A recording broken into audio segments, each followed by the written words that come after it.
भगवत गीता अध्याय 5 और अध्याय अध्याय का नाम है कर्मयोग कृष्ण भावना भावित। तो अध्याय का नाम बहुत ही सुंदर है। मतलब इसमें जितना भी श्लोक है जो अध्याय से ही रिलेटिव है, क्योंकि अध्याय का नाम ही है बहुत सुंदर, कर्मयोग। मतलब कर्मयोग कि मैं मतलब कैसा कर्म कर सकते हैं। तो यहाँ लिखा हुआ है कर्मयोग कृष्ण भावना भावित कर्म। हमें कैसा कर्म करना चाहिए? कृष्ण भावना भावित कर्म करना चाहिए। बहुत ही सुंदर प्रभुपाद जी बहुत ही शीर्षक को बहुत ही सुंदर शीर्षक दे रखे हैं, कर्मयोग कृष्ण भावना भावित कर्म। और श्लोक का नंबर है 8 और 9।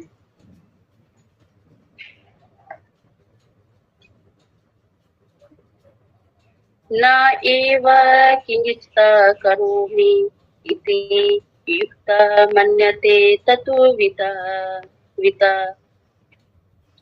पश्यन् शिन्वन् अस्पृशन् जिघ्रन्। ये भी श्लोक का उच्चारण करें प्रभु जी। नैन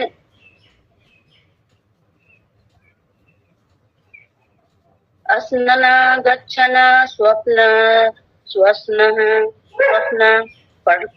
प्रल्पन विशेषण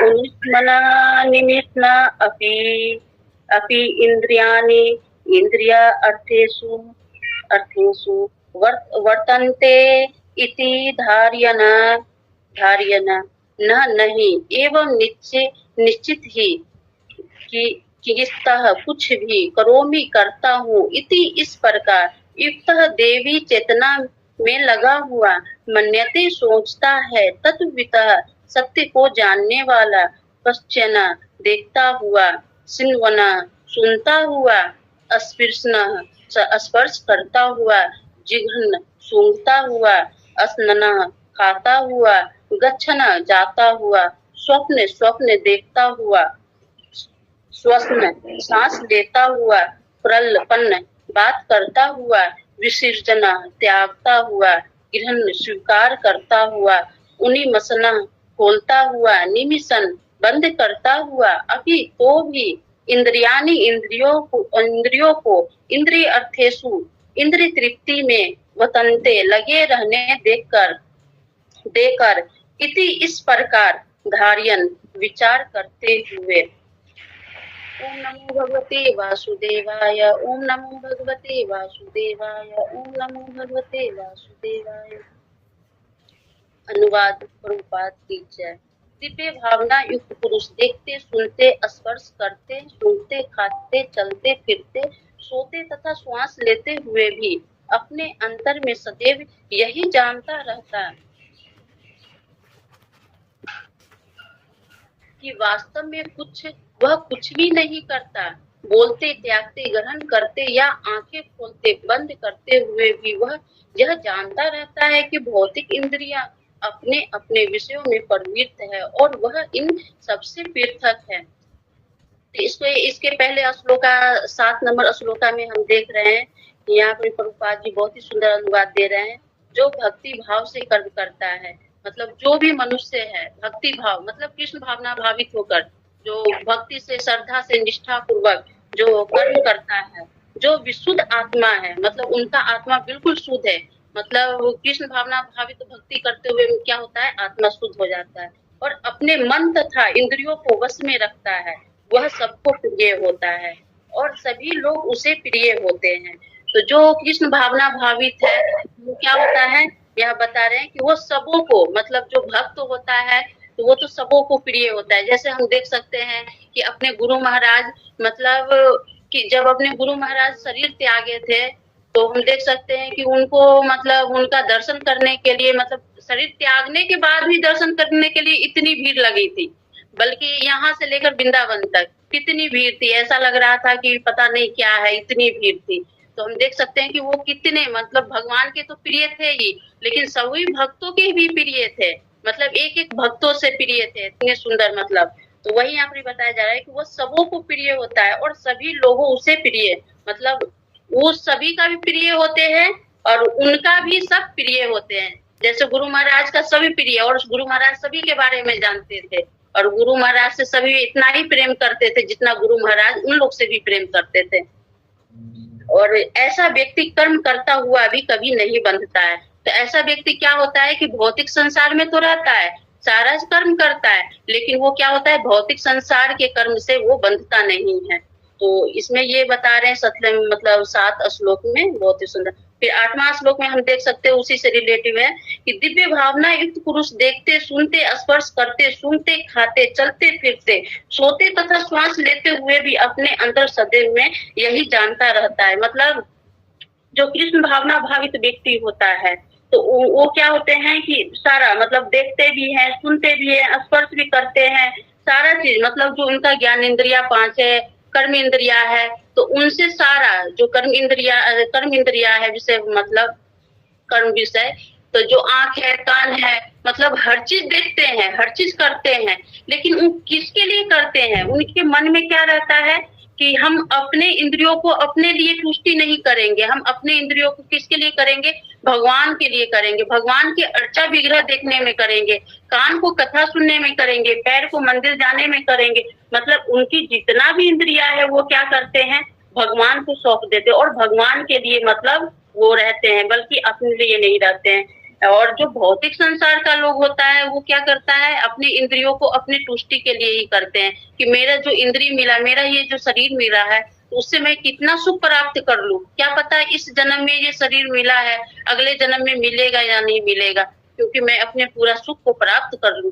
लेकिन ये भौतिक संसार में क्या कभी सुख प्राप्त किसी ने किया है, जो कोई करेगा, नहीं किया है। तो हमें इसलिए क्या करना है, भगवान कृष्ण भावना भावित होकर भगवान का नाम ग्रहण करना है। और जो भी मेरे पास इंद्रिया भगवान ने दिया है, भगवान का दिया हुआ ही धन है, तो क्या करना चाहिए, भगवान का दिया हुआ धन हमें भगवान में ही लगाना चाहिए। भौतिक संसार में सारा चीज करना चाहिए, लेकिन भगवान को निमित्त बनाकर करना चाहिए और उनका दिया हुआ धन हमें उन्हें ही लगाना चाहिए।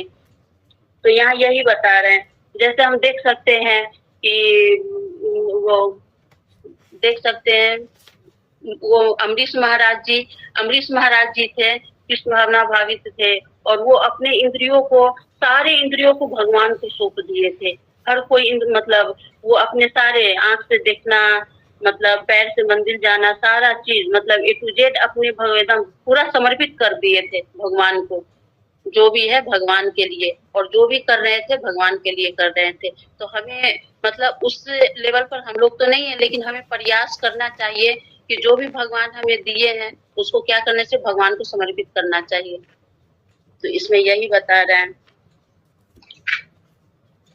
कि वास्तव में वह कुछ भी नहीं करता, मतलब वो हर चीज करते हैं, लेकिन क्या समझते हैं कि मैं कुछ भी नहीं कर रहा हूँ। करने वाले कौन है, भगवान है, करवाने वाले कौन है, भगवान है, मैं तो बस निमित्त हूँ, भगवान का दिया हुआ चीज है, तो उससे मैं भगवान को ही समर्पण कर रहा हूँ।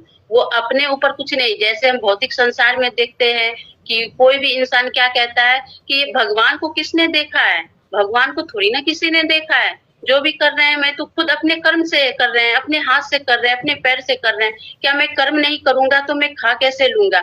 अरे हम तो कर्म कर रहे हैं, लेकिन कर्म से आसक्ति हमें नहीं रखना है, वो कर्म हमें भगवान से निमित्त करके करना है। तो क्या होगा, जब हम कर्म करेंगे और उसका लाभ हानि का चिंता नहीं करेंगे, तो सब कौन पूरा करेंगे, भगवान करेंगे। क्योंकि हम देख सकते हैं कि कोई भी व्यक्ति को पैरालिसिस मार देता है, तो क्या उनके बस का है उंगली हिलाना? क्या उनके बस का है कुछ भी करना? नहीं करना है ना। तो जब भगवान की इच्छा होगी, जब भी वो कुछ ना कुछ कर सकते हैं। भगवान की इच्छा के बिना कहते हैं कि एक पत्ता भी नहीं हिलता है, तो फिर हम पैरालिसिस मार देगा तो हम अपने हाथ पांव को कैसे हिला सकते हैं? बस का है ही नहीं हिलाना।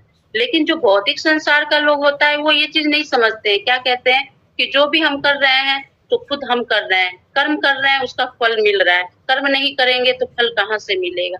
भाई कर्म तो कर रहे हैं, लेकिन करवाने वाले कौन है? भगवान ही तो है। जो एक मनुष्य को, एक बच्चे को जन्म देते हैं भगवान, जब माँ के गर्भ में वो रहती है, तो क्या माँ का बस का है वो गर्भ में मतलब 9 महीने का पाल कर पोस कर और सही जगह, सही तरीका से, सही जगह पर हर चीज का व्यवस्था करना? नहीं है ना, भगवान ही तो करते हैं। और लेकिन इस चीज को मनुष्य नहीं समझ पाते हैं, मतलब भौतिक संसार का लोग है, वो नहीं समझ पाते हैं कि हाँ ये किसने दिया, ये जो इतना बड़ा शरीर है और आंख है, कान है, इतने सुंदर शरीर जो बनाया है, किसने बनाया? भगवान ही तो बनाया है। लेकिन क्या कहते हैं, भगवान को हम थोड़ी ना देख रहे हैं। अरे भाई, भगवान को नहीं देख रहे हैं, भगवान हर जगह है, अनुभव कर रहे हैं, और करने करवाने वाले कौन है? भगवान ही है। तो हमें ये चीज का स्वीकार करना चाहिए, भगवान कहीं ना कहीं तो है ही। क्योंकि हम ये चीज देख सकते हैं प्रभु जी कि भगवान का अनुभव हर पल, जो कृष्ण भावना भावित होता है और जो भक्त बन जाता है, थोड़ा भी भगवान का स्मरण करने लगता है, तो वो क्या करता है, हर पल मतलब भगवान का अनुभव करता है कि मेरे साथ जो भी हो रहा है ना, ये सही में ये भगवान का कृपा है, ये भगवान की कृपा की वजह से हो रहा है। क्योंकि हम देख सकते हैं जिस दिन हम लोग का जन्माष्टमी का सेवा था, तो मंदिर में कितनी भीड़ थी दर्शन का। क्योंकि उस दिन ऐसा लग रहा था कि भगवान का दर्शन करना मतलब एक जंग के बराबर है, जंग जीतने के बराबर है, इतना था मुश्किल। लेकिन हम लोग जब गए थे सेवा में से मंदिर में भगवान का दर्शन करने, तो उधर से हम लोग को जाने नहीं दिए। जब जहाँ वीआईपी का वो सेवा था अंदर जाने का, इतनी भीड़ थी। लेकिन विनीता माता जी बोली कि चलो कोई बात नहीं, मैं बाहर से दर्शन कर लूंगी। लेकिन हम लोग भी बोले कि ठीक है। लेकिन वहां का गार्ड तो जो थे इतने सुंदर थे, इतनी लंबी लाइन थी और सबको लाइन से लेकर जा रहे थे। लेकिन हमें और विनीता माता जी को क्या बोले कि माता जी कोई बात नहीं, आप लोग अंदर चले जाओ, दर्शन कर लो। तो उस समय तो ऐसा अनुभव हुआ कि साक्षात भगवान का कृपा हम लोग पर बनी। नहीं तो इतनी लंबी लाइन, और सबके लिए जो रूल है वो तो हमारे लिए भी है, लेकिन ये भगवान की कृपा ही हुआ जो हम लोग अंदर गए और दर्शन करके 10 मिनट भी मतलब 5 मिनट भी नहीं लगा और हम लोग दर्शन करके अंदर से निकल गए। तो हम लोग उस समय इतना अनुभव किए कि सही में साक्षात भगवान का कृपा है। भक्त के साथ जो भी होता है, अच्छा होता है, बुरा होता है, तो क्या कहते हैं कि ये भगवान की इच्छा के मतलब इच्छा से ही हुआ है, और जो भी हो रहा है वो अच्छा ही हो रहा है, और जो भी होगा वो अच्छा ही होगा। तो ऐसे मतलब जो एक कृष्ण भावना भावित व्यक्ति जो होते हैं, ये हमेशा यही अनुभव करते हैं। लेकिन भौतिक संसार के लोग हैं, वो क्या करते हैं, भगवान को कोसना शुरू कर देते। भगवान को तो मानते नहीं है, मतलब सुख में तो बिल्कुल याद नहीं करते हैं, लेकिन जो दुख में याद है, दुख होता है, तो भगवान को कोसना शुरू कर देते हैं। अरे भगवान आपने क्या किया, ऐसे किया, वैसे किया, ऐसे नहीं करना चाहिए। लेकिन जो एक कृष्ण भावना भावित होता है, न वो दुख में और न सुख में विचलित भी नहीं होता है, और न भगवान को कोसता है, बल्कि क्या कहता है, भगवान आपका धन्यवाद, दुख देने के लिए भी और सुख देने के लिए भी, क्योंकि जो कर रहे हैं वो आप अच्छा ही कर रहे हैं, मेरे मतलब मेरे लिए कर रहे हैं, जो मेरे लिए अच्छा होगा, श्रेष्ठकर होगा। जैसे अर्जुन लास्ट में भगवान को बोले थे ना, जब बिल्कुल तर्क वितर्क करके हार गए थे, तो क्या बोले थे कि आपका गुरु, आप मेरे गुरु हो और हम शिष्य हैं, और मेरे लिए जो श्रेष्ठकर होगा वो आप कीजिए। तो जो एक भक्त होता है, लास्ट में यही भगवान से कहते हैं कि भगवान क्या पता दुख मिला है उसमें भी मेरा अच्छा ही होगा, और आप जो दिए हैं वो सही में अच्छा ही होगा। तो वो स्वीकार हर चीज को करते हैं, दुख को भी और सुख को भी।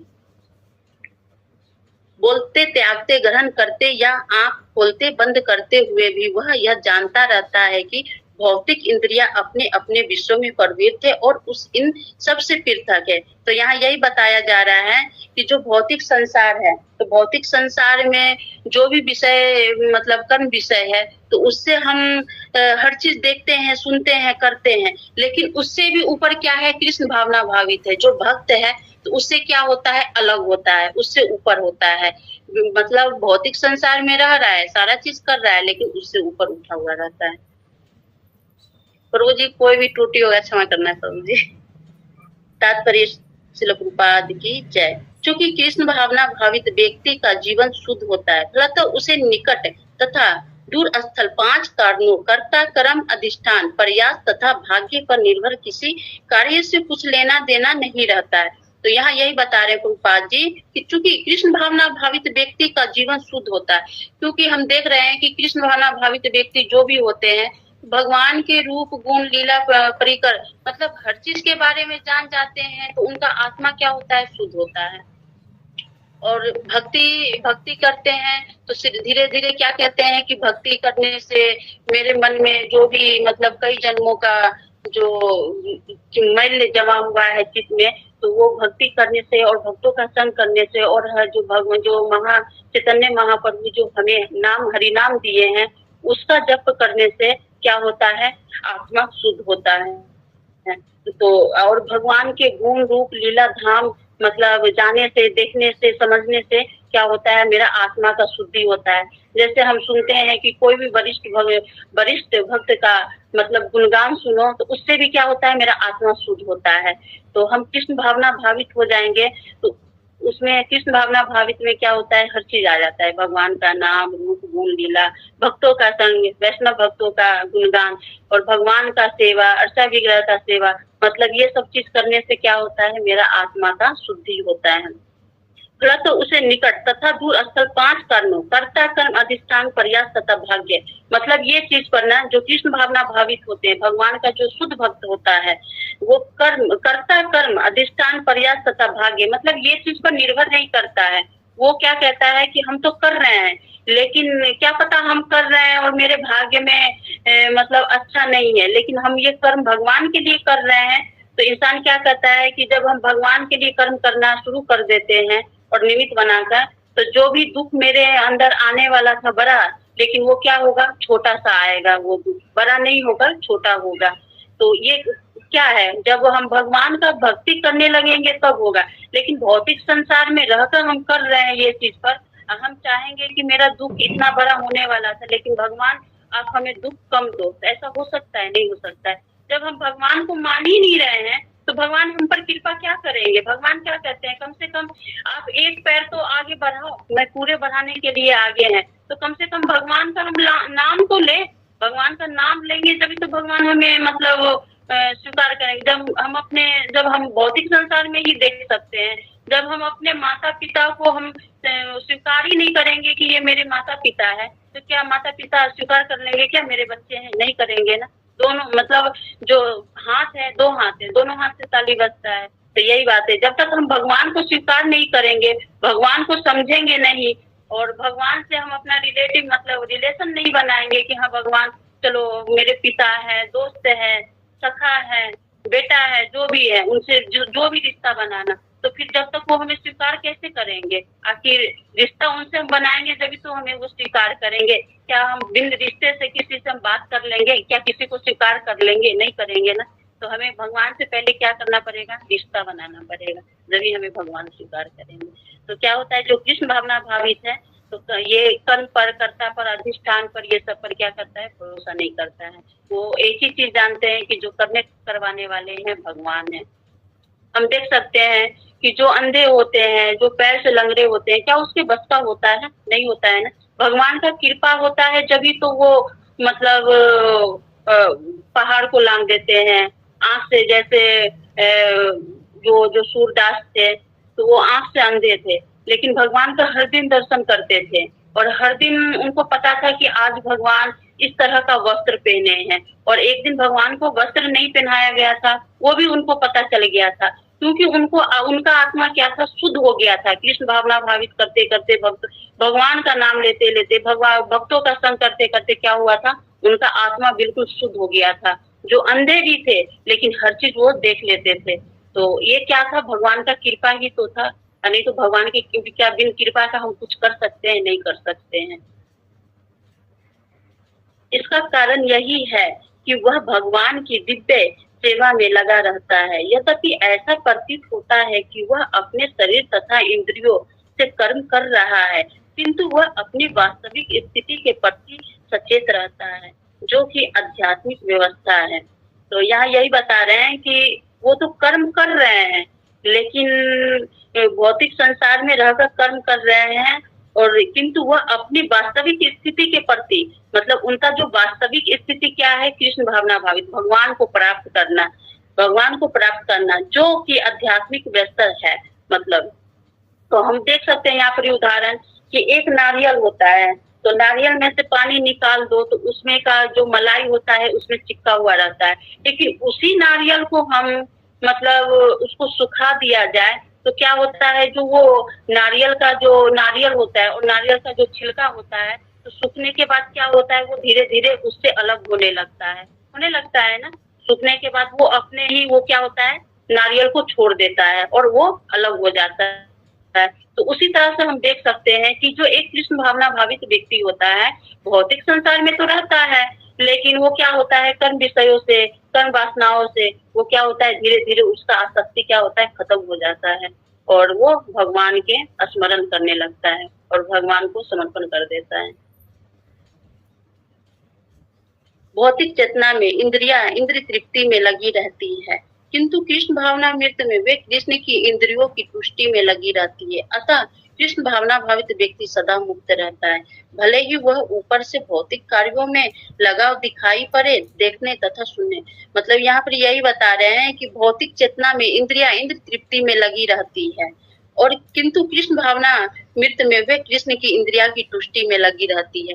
जैसे हम यहाँ पर ही उदाहरण ले सकते हैं कि एक किचन है और दो इंसान है, एक भौतिक संसार का मनुष्य है और एक आध्यात्मिक जीवन का मनुष्य है। लेकिन उस किचन में जो भौतिक संसार का लोग जाएगा तो वो किसके लिए, मतलब कोई भी भोजन बनाएगा अच्छे से अच्छे, चलो आज हम ये बनाते हैं वो बनाते हैं, तो वो किसके लिए बनाएगा? अपने तुष्टि के लिए बनाएगा, अपने इंद्र तृप्ति के लिए बनाएगा, खुद के लिए बनाएगा। लेकिन उसी किचन में जब आध्यात्मिक जीवन का मनुष्य जाए तो वो कुछ भी मतलब सोचेगा, आज चलो अच्छा से अच्छा चीज बना रहे हैं, किसके लिए बना रहे हैं? उनके मन में क्या आएगा कि हम जो आज ये बना रहे हैं वो भगवान को पहले समर्पण करेंगे, भगवान को भोग लगाएंगे, उसके बाद ये प्रसाद हम ग्रहण करेंगे।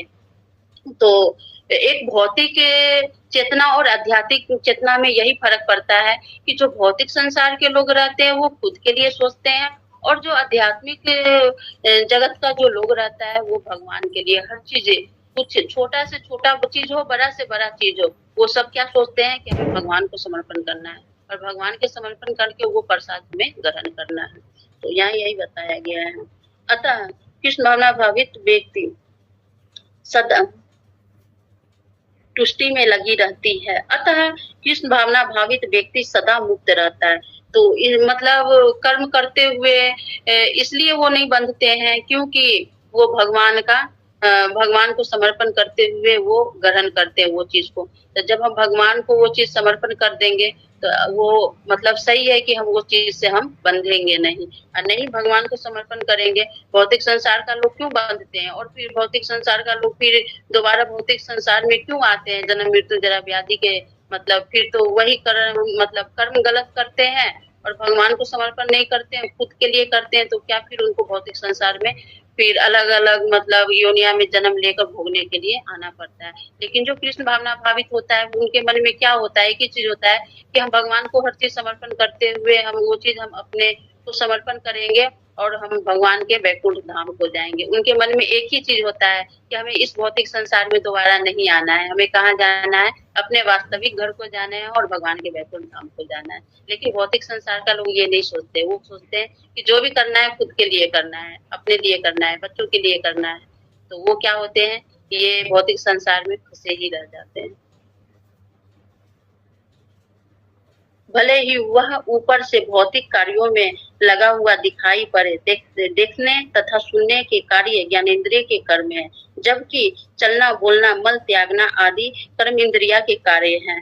तो यहाँ पर बता रहे हैं कि भले ही वह ऊपर से मतलब भौतिक संसार में रह रहे हैं और हर चीज कर रहे हैं, लेकिन देखने तथा सुनने, वो जो देख रहे हैं और सुन रहे हैं वो क्या है, ज्ञानेंद्रिय का कर्म है। जबकि चलना बोलना मल त्यागना आदि कर्म इंद्रिया, जो कर्म है तो उसका काम क्या है, चलना बोलना मल त्यागना, मतलब कर्मेंद्रियों के कार्य हैं। कृष्ण भावना भावित व्यक्ति कभी भी इंद्रियों के कार्यों से प्रभावित नहीं होता। वह भगवत सेवा के अतिरिक्त कोई दूसरा कार्य नहीं कर सकता, क्योंकि उसे ज्ञात है कि वह भगवान का शाश्वत दास है। तो यहाँ क्या बता रहे हैं कि कृष्ण भावना भावित व्यक्ति कभी भी इंद्रियों के कार्यों से प्रभावित नहीं होता है। वो इंद्रिय से कार्य तो कर रहा है लेकिन उससे प्रभावित नहीं होता है, वो अपने लिए नहीं कर रहा है। जैसे हम यहाँ पर एक उदाहरण ले सकते हैं कि कोई भी मतलब बाई होता है, काम करने वाली होती है, तो वो किसी के घर में तो काम करने जाती है लेकिन उससे अटैचमेंट नहीं होती है। उनके बच्चे को मतलब उनके घर के सारा काम, खाना पीना, घर का सारा काम, सारा व्यवस्था को देखती है, सारा चीज करती है। क्या उनसे अटैचमेंट हो जाती है? क्या वो सोचती है कि ये मेरा घर है? नहीं है ना। वो काम करने तक ही मतलब रखती है, और वो क्या कहती है कि मेरे फिर मतलब यहाँ से करके हमें क्या करना होगा, अपना घर जाना होगा।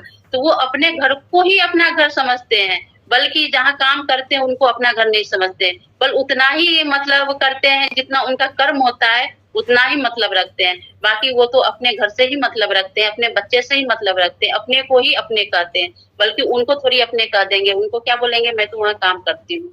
तो यहाँ यही बता रहे हैं कि कृष्ण भावना भावित व्यक्ति कभी भी तो इसी तरह कृष्ण भावना भावित जो व्यक्ति है, तो वो कभी भी अपने कर्म से बंधते नहीं है। वो कर्म से इसलिए नहीं बनते क्योंकि वो कर्म किसके लिए करते हैं? भगवान के लिए करते हैं। और वो जानते हैं कि मतलब ये जो कर्म हम भौतिक संसार में कर रहे हैं, उससे क्या हम भगवान के लिए नहीं करेंगे तो वो हम बंध जाएंगे, लेकिन भगवान के लिए हम करेंगे तो हम बंधेंगे नहीं। वह भगवत सेवा के अतिरिक्त तो कोई दूसरा कार्य नहीं कर सकता है। वो क्या होता है? भगवान के सेवा के अतिरिक्त उनको कुछ भी अच्छा नहीं लगता है।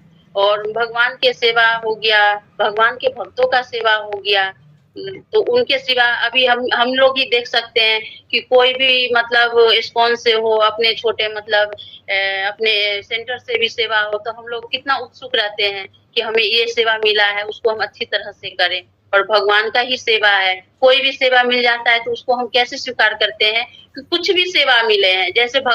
जैसे सचिवपति प्रभु जी हम लोग को कहते हैं कि इसे जैसे बताते हैं ना कि मंदिर में टॉयलेट भी साफ करने के लिए सेवा मिल जाए तो बहुत बड़ी सेवा है, क्योंकि उस सेवा से बढ़कर कुछ भी नहीं है, क्योंकि हमें भगवान के भक्तों की सेवा मिल रहा है, तो उस सेवा से बढ़कर कुछ भी नहीं है। तो हमें मतलब भगवान के सेवा में कुछ भी सेवा मिल जाए तो उसे हमें क्या करना चाहिए?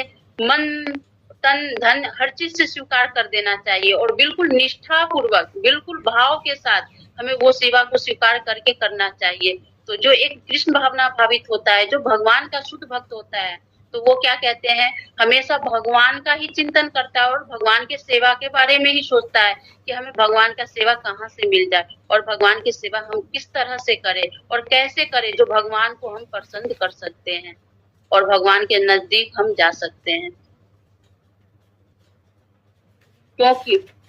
क्योंकि उसे ज्ञात है कि वह भगवान का शाश्वत दास है। क्योंकि कृष्ण भावना भावित जो व्यक्ति है और जो शुद्ध भक्त है, उनको पता है कि हम मालिक नहीं है, हम भगवान का क्या है? नित्य दास है। लेकिन जो भौतिक संसार का लोग होता है, वो क्या सोचता है कि हम खुद मालिक है, मेरा मालिक कोई नहीं है। जैसे हम एक गृहस्थ जीवन में देख सकते हैं कि जब गार्जियन होता है तो वो क्या कहता है? जब जो गार्जियन होता है तो वो बोलते हैं मेरे ऊपर बोलने वाले कौन है? कोई नहीं है मेरे ऊपर बोलने वाले, मैं खुद गार्जियन हूँ, मैं खुद मालिक हूँ, जो मेरा मन होगा वो मैं करूंगा। तो ऐसा होता है।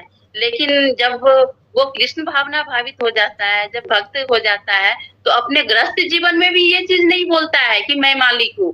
वो तो बिल्कुल ये चीज नहीं सोचता है। गृहस्थ जीवन में तो रहता है, लेकिन कहता है कि मैं मालिक नहीं हूँ, मैं तो नौकर हूँ और मेरा मालिक कौन है? भगवान है। जो अर्चा विग्रह को हम घर में रखे रहते हैं तो उनको हम मालिक मानते हैं कि मेरा मालिक तो वहां बैठे हुए हैं, जो करेंगे करवाने वाले होंगे सब वो होंगे और उनका हम क्या है? नित्य दास हैं। तो प्रभु जी हम इस श्लोका से यही सीख सकते हैं कि इस श्लोका में, पूरे श्लोका में यही दिया हुआ है कि हम अपने मर्जी से कुछ भी नहीं कर सकते हैं और जो भगवान करने करवाने वाले भगवान हैं और जो भगवान अच्छा करेंगे उसे भी हमें स्वीकार करना चाहिए और जो बुरा करेंगे उसे भी स्वीकार करना चाहिए। भगवान का प्रसाद समझ के हमें दोनों को स्वीकार करना चाहिए। तो इस श्लोका में, सारे श्लोका में यही प्रभुपाद जी ने समझाए हैं। और अपने इंद्रियों को हमें खुद की तुष्टि के लिए नहीं लगाना चाहिए, खुद के सुख के लिए नहीं लगाना चाहिए। वो भगवान में हमें भगवान के समर्पण कर देना चाहिए। उसके बाद कोई भी भौतिक कार्य हम कर रहे हैं और भगवान को समर्पण करके कर रहे हैं तो क्या होगा? इस भौतिक संसार में हम बंधेंगे नहीं, इस भौतिक संसार से हम ऊपर उठेंगे और फिर जन्म मृत्यु जरा व्याधि इस चक्कर में हम नहीं पड़ेंगे और भगवान धाम जाने का थोड़ा प्रयास मिल जाएगा हमें। तो हरे कृष्णा प्रभु जी, जो भी त्रुटि हुआ वो क्षमा करना।